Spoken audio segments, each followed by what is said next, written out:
après une sieste, des gens qui se réveillent un petit peu dans un état vaseux. Est-ce que ça veut dire que c'était pas une bonne sieste? Est-ce que ça veut dire qu'elle était trop longue?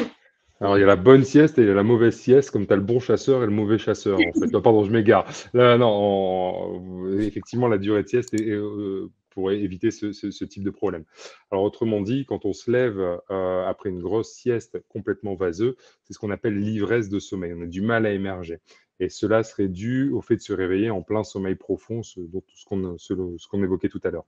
Donc, l'idée, pour avoir une sieste, selon les études, encore une fois, hein, pour avoir une sieste rafraîchissante et qui augmente l'efficacité, eh bien, du coup, il faut éviter de dépasser 20 minutes.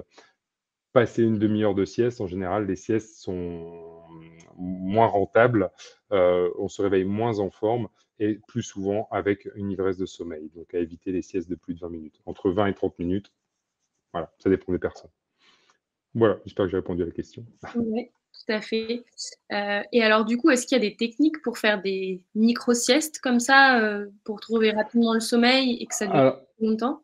effectivement, il y a des techniques, notamment, c'est tout ce qui va être les techniques qu'on propose dans la thérapie de méditation, auto-hypnose, sophrologie, pour essayer de s'apaiser et partir facilement. Ça va être une des choses. Et la deuxième chose dans les techniques, c'est d'essayer de prendre le sommeil au moment des portes de sommeil. Notre horloge biologique nous ouvre des portes vers le sommeil dans la journée. Donc, il y en a une entre 13 et 15 heures en général et une au moment du coucher. Si on essaie de faire une sieste avant cette porte du sommeil, il y a très peu de chances que l'on arrive à s'endormir.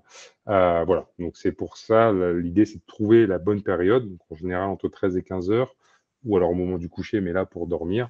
Et attention à ne pas dormir trop longtemps, à ne pas dépasser les 20 minutes.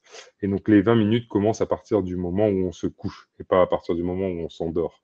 Parce que lorsque l'on est allongé, c'est pour répondre à Alix, lorsqu'on est allongé, on peut commencer le nettoyage du cerveau, des molécules de somnolence, sans même s'en rendre compte, puisqu'on peut être en sommeil léger sans forcément se rendre compte qu'on est déjà en train de dormir.